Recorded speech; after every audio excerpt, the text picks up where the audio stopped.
Alright guys, let me freeze frame this real quick so I can give a little illustration. Now right here we have a flat. There is no real difference in depth change here. So I am actually targeting, I'm not just blind casting, I'm targeting specific areas on this flat because I know that there's no real depth change here. For instance, there is a sand spot right here, and then there's another sand spot right here. This is a big sand spot. This is a big sand spot. Those are a lot like the sand spot right here that I'm standing on, but I know that they don't look very big. The first two that I pointed out, but those are actually really big sand spots out there. But because I'm quite a ways away from them, they look smaller. The second one I pointed out kind of is a little harder to see on the camera, but it's there. And so these are just the general things that I look for whenever I'm fishing. Now, one of the other things I want to point out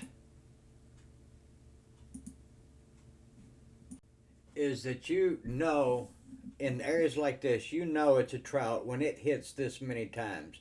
That was two, three, four, where is it at? Five, six. On the sixth hit, roundabout, if I was counting right, on the sixth hit, it finally got the lure. You know that it's a trout in areas like this, you know that it's a trout whenever they just persistently keep hitting at it and keep hitting at it and keep hitting at it. Now, I have had, on a rare occasion, redfish strike at it two or three times.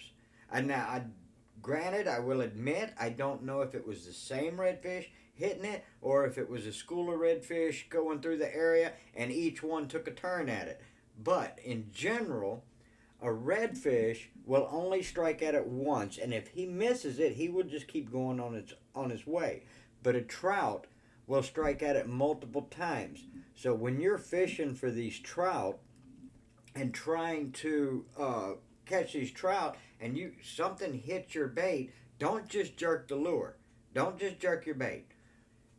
Just keep working it the same as you were, because when he finally gets that hook, your rod is going to load up because tension's going to get on that line.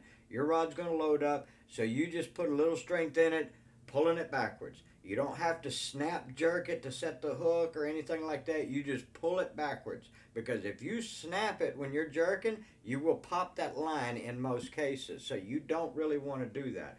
What you want to do is just pull back with some strength. Put some oomph in it.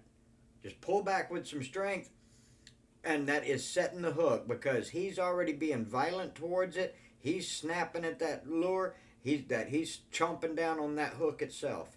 So if it's a trout, chasing it, or even if you don't know if it's a trout or a red, and chasing it, if they hit at it, just keep working it, and you will know when they're on the line. You will know when they actually have that hook, because that rod will load up. And so all you got to do is pull back with some oomph and just keep that line tight. Okay, now in this video, I'm back in my kayak because I'm in about 3.5 foot of water. And what I want you to see, I'm gonna freeze frame this real quick. I started fishing around this island as I was moving to another spot, because I know redfish love to go, up and down the outer banks of these islands.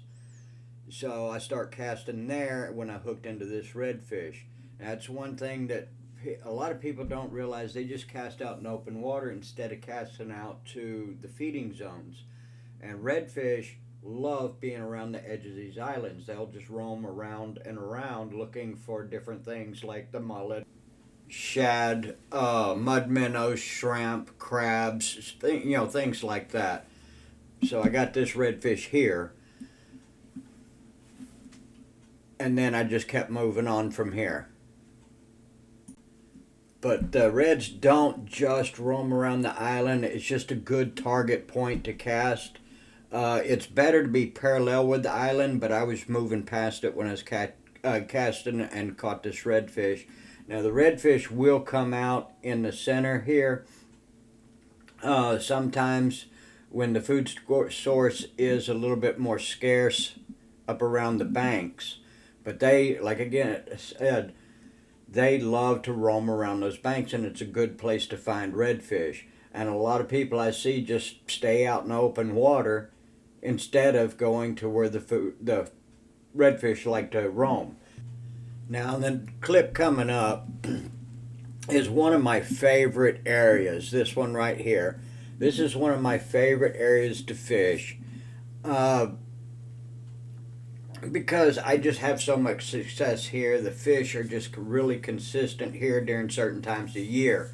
And you'll see where I cast out there. There is and I'll mark it here in just a second when I freeze the frame. But over the years, boats have made a little channel, so it goes from about a foot and a half of water to about 3.5 foot of water really quick. But right here you see a fish hitting on my lure that I'd cast out there, and I'll mark it real quick. This is the area where the fish hit. Now I didn't get this fish, but it hit several times. So that was obviously a trout that hit. But I get both redfish and trout in this area, and right here is that old boat channel, and it's only about 3.5 foot deep versus 1.5 to 2 foot deep. So, and these are just estimations. I didn't get out a measuring tape or anything, but it is real consistent because of the depth of water it gives, or the little drop off it gives the fish an ambush point. And like I said, I can get both trout and reds in this area. But this is just another one of the things I target. I target little drop-offs like this. And it makes me real successful on catching fish by targeting these different things. So right here, I mean, you see the fish hits it several times but misses, which generally means that is a trout doing that. But I get redfish and trout in this location. Now in this clip, you'll see I'm casting the exact same area. Casting over that drop off, over that little boat channel, because these type of places, they make really good ambush points for the fish, both trout and reds. And these are just some of the things that I do to target fish. I'm not casting out to my left very often at all because it's just one continuous flat. I'm casting towards this drop off. If I know there's no drop-off, then I'm going to target the sand spots, because the fish will sit in the grass, especially the trout, will sit in the grass waiting for the bait fish to come over those sand spots to come out and ambush them. Now this was a pretty good little red. It wasn't a monster by any chance, but good red. And on the next clip, you will see where from the same exact area, I get a pretty good sized trout. But these are just some of the things I do, like I said, to target trout and reds. It just makes it a lot more fun, a lot easier fishing when I know what I'm throwing at, and that's why I am trying to make this video. Right here is the trout hitting, and I get to fight him in. But I hope this all helps y'all in figuring out how to target the fish. I know some of you already know how, but there's a lot of you out there that doesn't know how to target fish. Y'all just make these blind casts out there, but these are just little things that I look for. I hope this helps you, and I will try to figure out other ways to make more instructional videos on the fishing. Hopefully one day jetty fishing and another day beach fishing, but this is what I got for now. Again, hope it helps you.